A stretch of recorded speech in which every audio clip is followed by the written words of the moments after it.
Chase Elliott will make the playoffs this year. You lied to me.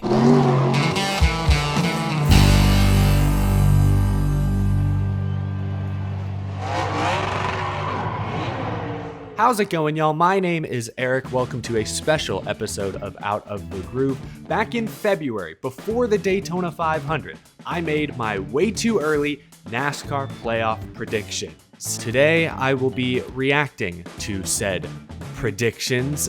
Look, I'm not afraid to admit when I'm wrong. I think that's what makes our relationship so strong. You know, we're both honest with each other. Like, when I think fans are overreacting to something, I'll talk about on this show. But when I mess something up, boy, you guys hold me accountable down in the comment section below. So we're going to look through my way too early preseason predictions. I'm kind of excited.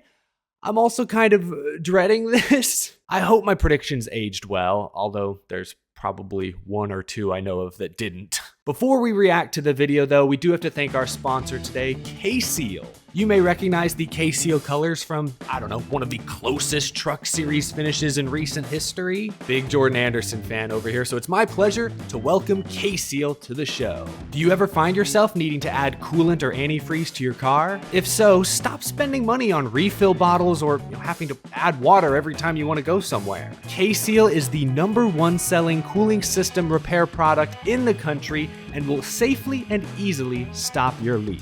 It doesn't matter what type of additives or coolant you have in the car, just shake the bottle for 30 seconds, add it to the cooling system through either the radiator or overflow tank, and go. It's that easy. K-Seal is available wherever auto parts are sold. You can also click the link down in the description below to learn more. Thank you to K-Seal for sponsoring this episode. I have not seen this video since I posted it on February 4th. Every year, my goal is to pick 14 out of the 16 drivers correctly. I think that's a pretty good batting average. So with that in mind, let's dive right in. Let's get started. I want to begin with a few easy picks. Okay. Joey Logano, for example. Nice. 4 wins, a very respectable 13.2 average finish. Logano and crew chief Paul Wolfe are running it back. Yep. What I love about Joey Logano. Yeah, Joey Logano, defending series champion. He hasn't really looked like a championship contender much of this season, but he got that win early at Atlanta, so we're good. Joey Logano, Paul Wolfe, that combo, they're making the playoffs this year, no buts. Nice. Next up, Chase Elliott, 5 wins last season. Okay. Oh, just like that, my batting average has been sliced in half. In my defense, who didn't pick Chase Elliott to make the playoffs this year? You know, am I right? He was the regular season championship last year. He led the series, if I remember correctly, with 5 wins. He was in the championship 4. No, okay, fair is fair. I got this one wrong. I was unable to predict that Chase Elliott would go snowboarding 2 weeks into the season and break his leg. Okay, I'll actually be serious for a second. Chase Elliott has had a bad season by his standards. No wins. He's only led 41 laps this season.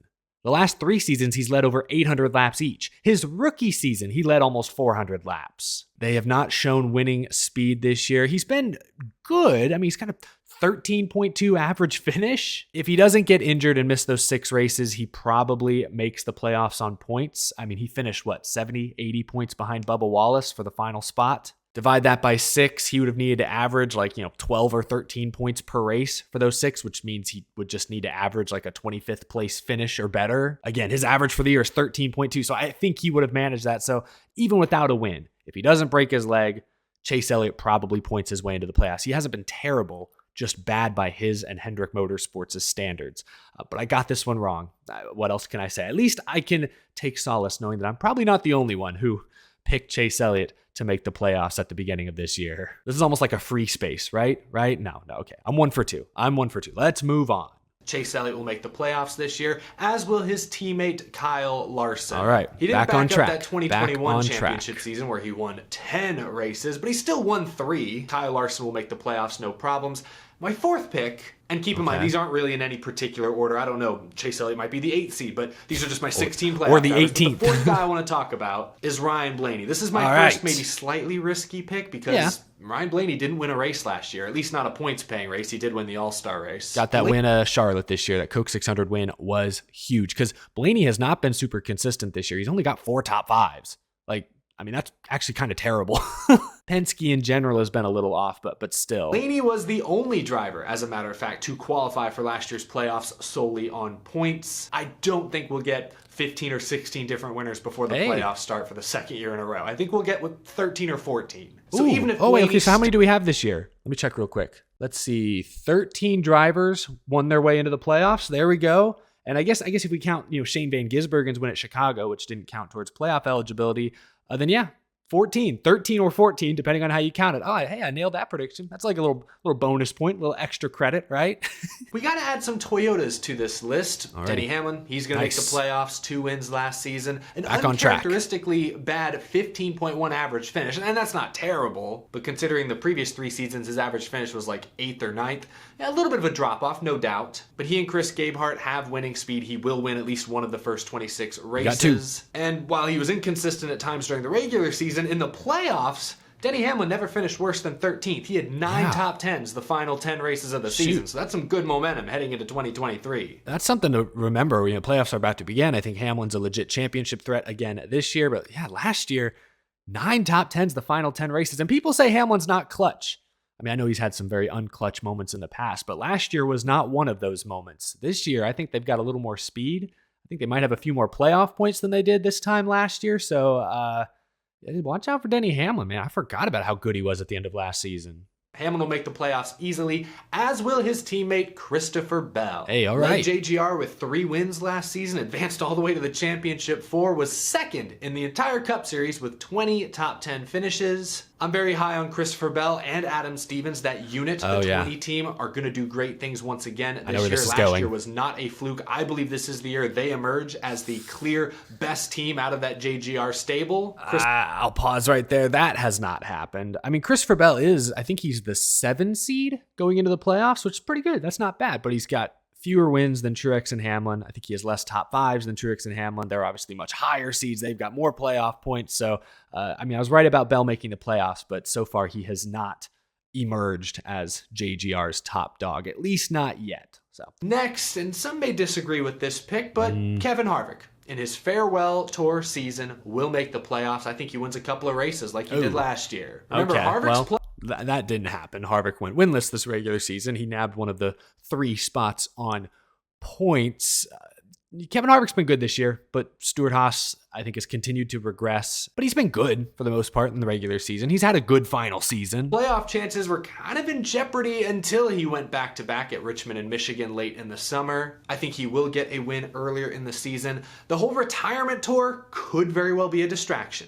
Look at recent history. Jimmy Johnson's final season, didn't win a race, missed the playoffs. Dale Earnhardt Jr.'s final season, didn't win a race, missed the playoffs. Tony Stewart wasn't great his final season, but he did win that race at Sonoma and make the playoffs. Jeff Gordon. All true. To me, Jeff Gordon is the standard that every retiring driver is trying to hit. Yeah, Jeff Gordon won a race in his final season, made it to the championship 4, got a little help at Martinsville for sure, but he was very competitive his final season. I think Harvick has been very competitive this year. I don't think that team is going to have the performance to get all the way to Phoenix, get to the championship the way Gordon did. But so Gordon is still safe. I know Jeff Gordon fans, a lot of them take great pride in how Jeff Gordon still went out very close to the top. Can't say the same about a lot of other recent great drivers. Kevin Harvick, I don't think he'll quite get to Gordon's final season level, but I think he'll get close. He's in the playoffs, obviously. I think he can at least get through the first round. And who knows? Nabs a win somewhere. Texas is in that second round. He's won that fall Texas race a lot in the past, so anything's possible. While I'm talking about Stewart-Haas racing, I'll make a bold pick here. I think Chase Briscoe is going to make the playoffs. He made the playoffs last season, but his 17.3 average finish was second worst amongst playoff drivers. Then why did I pick Briscoe him? Got that win at Phoenix early in the season, and then almost won Bristol until he blew it, and almost won the Coke 600 until he blew it. I'm not making a good argument. Months were a struggle. Came on strong late in the playoffs, 6 top 10s in the final 7 races, advanced all the way to the round of 8. Was almost the perfect Cinderella story. Remember the strategy he played at the end of that Martinsville race? Yeah. He almost made it to Phoenix for the championship. Okay, I know what's happening here. Okay, so I started that off and I'm like, yeah, he blew this race, was terrible in the summer. I'm like, why did I pick him?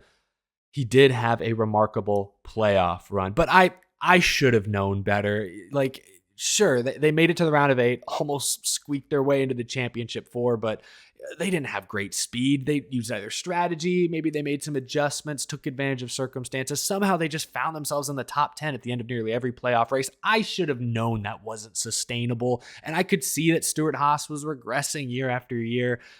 Chase Briscoe has not had a good season. Stewart-Haas has not had a good season. Briscoe has more L3 penalties this year than he does top 5 finishes. I think Chase Briscoe, another year older, another year of experience. I think he'll make the playoffs once again this year. Oh my gosh. What am I, 6 for 8 right now?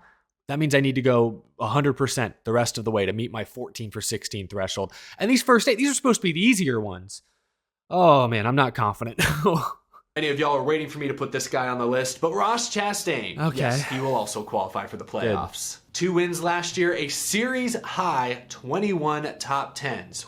It's going to be tough, I believe, for Trackhouse to back up that season, but I don't expect them to take a huge step backwards by any means, and I think Ross Chastain's going to continue to lead that team on the racetrack. There are Trackhouse has still had a decent season, but, last year they had 3 wins as a team. Right now they're sitting at 1 for the year, and they're down to just the final 10 races. Suarez didn't make the playoffs. So Trackhouse has certainly taken at least a half step back. Chastain has not been consistent, especially not since his Nashville win at the beginning of the summer. He's in the playoffs, but last year made a deep run. I don't know if that's in the cards this season, but I got it right. I got him making the playoffs correctly. I don't know if I put Suarez. I hope I left Suarez off. I think I did, but I guess we'll find out here in a few minutes. My next pick, y'all already know. I'm very enthusiastic about this driver, but Kyle Busch, yes, now with Richard Childress Racing, will qualify for the playoffs. Yep, Last easy. season was not a good one by Kyle Busch's standards. He only got 1 win. Needed a change of scenery. It was a fluke. Yeah, I predicted Kyle Busch would win 4 or 5 races at the beginning of the year. He's at 3 right now, so he still needs just 1 more to really sell this season for me. But what is he? What seed is he going to the playoffs? He's the 5 seed technically. He's got 19 playoff points to his credit. So what a turnaround. I knew all he needed was a fresh change of scenery, something new, something to motivate him. And he's taken off this year. He's been fantastic. So little up and down here and there, but now the playoffs are here. I think that 8 team will be good. I don't see the 8 car flaming out in the first round of the playoffs like it did last year. Last year, that was a fluke. That was a very unfortunate fluke. It's not going to happen this year. Kyle Busch is going to at least get to the round of 12, probably at least the round of 8. Kyle Busch can be great. I think he's going to have a very, very good season with Richard Childress Racing. I'm picking him to make the playoffs easily. Next up, AJ Allmendinger, back in the Cup Series full-time for Colleague. He'll make the playoffs this year. How many road courses are there in the regular season? 5? Gosh. Including an all-new race and a new track, the Chicago Street Race. Allmendinger will have a great shot at each of those races. He won a Cup race at the Indy Road Course. Let me just pause, because I'm just going to talk about how, you could win one of the road courses. There's 5 of them. And I think that was pretty sound logic. Allmendinger won a road course race 2 years ago on a part-time schedule. Now that he's full-time, why not AJ? But boy, Allmendinger and the road courses did not get along this year like they have in years past. Only 2 top 10s in the 5 road course races this year. His best finish was a 4th the other week at Watkins Glen. He's only led 2 laps on road courses this year. That's not AJ Allmendinger. That's not the AJ Allmendinger we've come to know over the past 10, 15 years. So I got this one wrong, which means I don't think I can mathematically reach my 14 out of 16. I guess now it's just about limiting the damage the rest of the way. How about Martin Truex Jr.? That's right. He's due for a bounce back season. Got that 0 right. wins last year, missed the playoffs as a result. We all know that, but let's not forget, he was 5th in the regular season standings. And this year he improved on that position to 1st. Not only did Truex bounce back, he won a few races, he's also the regular season champion, has more playoff points than anyone entering Darlington this week. So talk about a bounce back year. This is a huge bounce back year for Martin Truex Jr. I got this one. Yes. Truex is going to win at least 1 race. He's going to make the playoffs. You can count on it. Cool. Gosh, we're starting to run out of space. There's only 4 slots remaining. Oh, man. I got to go with Tyler Reddick, one of the biggest free agent splashes in recent NASCAR history, joining Toyota in 2311 Racing. Last year with RCR, he won 3 races. For a brief moment, I thought he was the championship favorite. Yeah. That did not end well for me, as he was eliminated in the first. Yeah, I did. I picked Tyler Reddick to win the title last year, and that blew up on me in spectacular fashion. He'll make the playoffs, no doubt. Gosh, only 3 spots remaining. I think I got to put his teammate Bubba Wallace in as well. Hey! I've been very accurate on my Bubba Wallace predictions the last couple of years. I think this is the season. 3rd year with 2311 in that 23 car. This is the year he makes the playoffs. Nailed it. He's managed to win races each of the last 2 years, but they've both been too late. They both come during the playoffs. Yeah, the problem for Bubba, his first 2 years of 2311, is they always start out really bad, get better as the year goes on, and then nab a win when it's too late. This year, they kind of started bad again, but they figured it out quicker. By like May, they rattled off 3 straight top 5s, I remember. They don't have a win this season, but they've been, I think, a little more consistent. Bubba, I think, has his best career average finish this season currently. So, I got this one right. Yeah, year 3, he had to make the playoffs, snuck in. Good for him. Good for that team. Gosh, only 2 spots left. And yeah, only 2 spots. And I don't have William Byron in yet, who I think is the 2 seed. I don't have either RFK Ford. Oh, no. Oh, I'm definitely getting at least one more wrong. Oh, limit the damage. Limit the damage. Heavy hitters I have not mentioned yet. I have not mentioned 2 Hendrick drivers. I haven't mentioned last year's Daytona 500 winner, a Penske Ford. I haven't mentioned Ross Chastain's Trackhouse teammate, the RFK cars. I do think I left Legacy Suarez Motor off. Club, that young Joe Gibbs Racing rookie in the 54. There are a lot of I don't think I put Ty in. drivers driving for very competitive teams who I have not mentioned yet. And I only have 2 spots left to fill. Oh, this is painful. Right. We'll go Alex Bowman. Oh, the jury is still out on just how good Alex Bowman truly is. We're not limiting the damage. Pause. Dang it. Oh. Okay, I'm sorry. I just had to catch my breath. I want to hear what I actually said. What? I mean, again, Bowman doesn't get hurt. He's probably in the conversation as well. I mean, he was leading the points at the beginning of this season. I mean, it was early, but...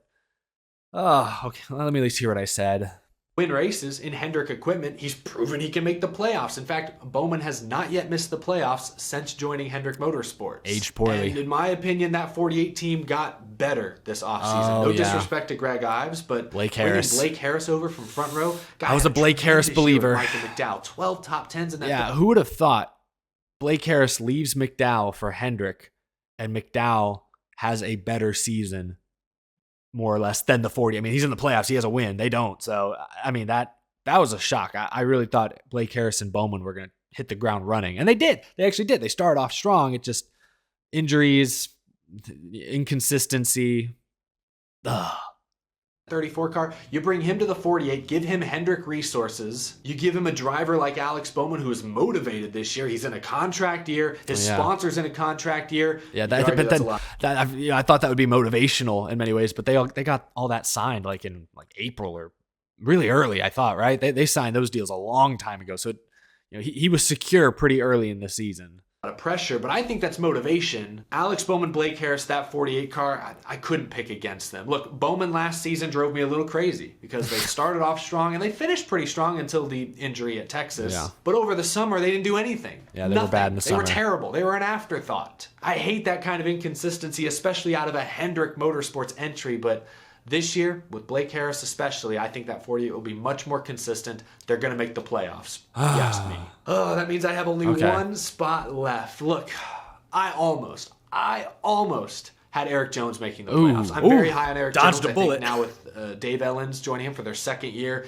I mean, he won the Southern 500 at the end of last season. They seem to be peaking at the... I mean, Legacy Motor, well, then Petty GMS, was really strong at the end of last year. I figured they would only do better this season with Jimmy Johnson coming on board, but no, they did not. And the early season switch or announcement that they would be switching to Toyota, that basically shut down any hope of a good 2023 season. But okay, let's go on. The end, good momentum coming into this year. You bring Jimmy Johnson in-house, great wisdom, great advice, great experience over there, but I just couldn't quite put him into the top 16. I hope Jones wins a race. I think he's more than capable of winning 2 or 3 races this year. He's been better lately even in that car. But there are so many heavy hitters still on the board. I just couldn't put him in the top I hope 16. I put Byron. I think Austin I snuck Byron Cindric, in. Rookie of the year. Made the playoffs last season. Not but Cindric, no. Not for that Daytona 500 win. He wouldn't. Cindric has been a no-show this year. Daniel Suarez, and this one pains me as well because he had a breakout season in 2022. Just too many mistakes. First win, a huge win, made the playoffs, and even driver advanced to the round mistakes, of 12. team mistakes. A very solid playoff run. The 2 RFK Fords, man, Chris Buescher with that huge win at the Bristol night race. I want to put him in there, but I just don't know what I'm going to get. And Brad Keselowski last season, huge disappointment.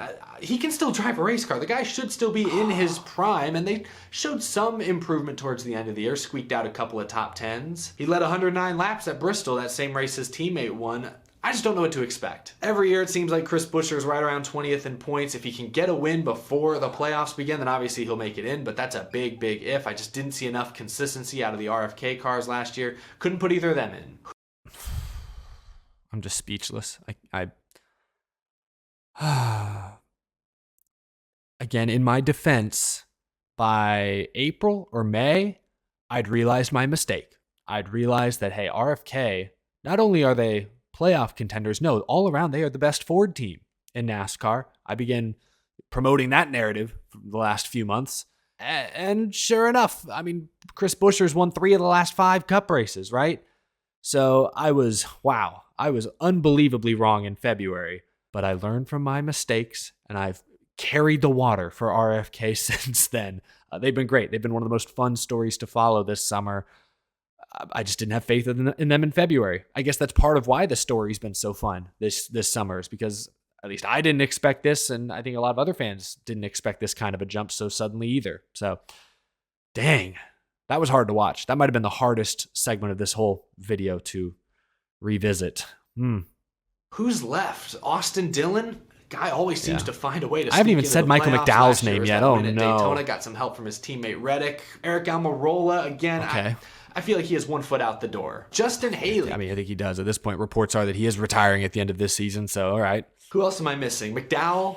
Losing Blake Harris, I think, is going to hurt. I hope he has another good season, but I'm just not convinced he will. I mean, statistically speaking, actually, I went back and looked. McDowell, his 2023 has been a little worse than his 2022, minus that win. That win was huge. Obviously, winning fixes a lot of problems, and it really did. I mean, not that McDowell was having a lot of problems this season, but he wasn't quite as consistent as last year. But man, made the playoffs. That's big. So, process of elimination, who's left? My last playoff Byron, pick please say Byron. Is William Byron. Oh. I can't ignore the fact that he won twice last season. Thank He God. would have that third win, too, if Logano doesn't bump him out of the way at Darlington. Third most laps led last season. He was just so inconsistent. He was. He started off Kind of was strong, this year, too. finished well, made it to the round of 8 in the playoffs, but over the summer, there was an 18-race stretch, middle of the season, where William Byron, in a Hendrick Chevy, with his crew chief Rudy Fugle, they had success in trucks, managed only one top 10. Yeah. A single top 10 in 18 races. That's terrible. That's actually disgusting. That's actually awful. So that's why he's so low on my list, is the inconsistency last summer. Beginning of this year, they were consistently bad fast. Been a little inconsistent this summer once again, but now that the playoffs are here, I think Byron and that team will turn things around once again. Still, what is he?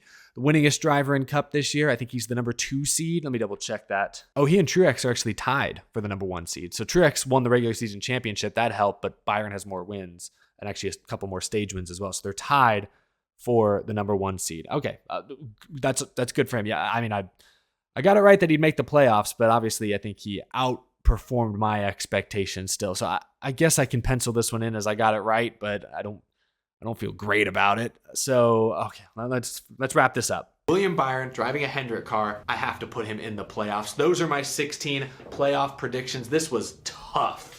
This was tough to watch 6 months later. So let's see. My final tally, I think I got 12 right. I had Elliott and Bowman making it. They obviously didn't. Allemdinger didn't. Briscoe didn't. So replace them with the 2 RFK guys, Brad and Buescher. I was way off. Michael McDowell, I didn't see it coming. Good for him. And who's the last one? Oh, Ricky Stenhouse. We haven't talked about Ricky Stenhouse Jr. Shoot. I didn't see him winning the Daytona 500, but even without that Daytona 500 win, Stenhouse was top 16 in points almost all season long. I'm not sure if he would have pointed his way in without that Daytona victory. I think he'd have been right there in the ballpark with Bubba Wallace and Ty Gibbs and some of those guys right on the cut line, but yes, Stenhouse has had a fantastic season, at least when comparing it to our expectations. Did not have Stenhouse making the playoffs. So, okay, 12 out of 16, not good. Certainly falls below my goals, my expectations. Bowman and Elliott missing, for sure, blew this one up for me. Not my best performance, but there's always next year, right? Let me know down in the comments below and be honest with me. Again, we can be honest with each other here. How are your preseason playoff predictions looking? Were there any drivers you completely slept on? Is there anyone who failed to meet expectations you set for them? Let me know down in the comment section below. This was a hard watch, but I really appreciate you all sticking it out with me. Leave a like if you enjoyed this video. Be sure to hit that subscribe button if you're new to the channel and you love NASCAR. It's what we talk about every single day here on Out of the Groove. And thank you to my Patreon supporters for your very generous support. Later this week, I'm going to update my playoff predictions. We'll go round by round. I'll pick the championship four. I'll give you my champion. That is coming very, very soon. Thank you so much for watching this episode, y'all. I will see you in the next one. Take it easy.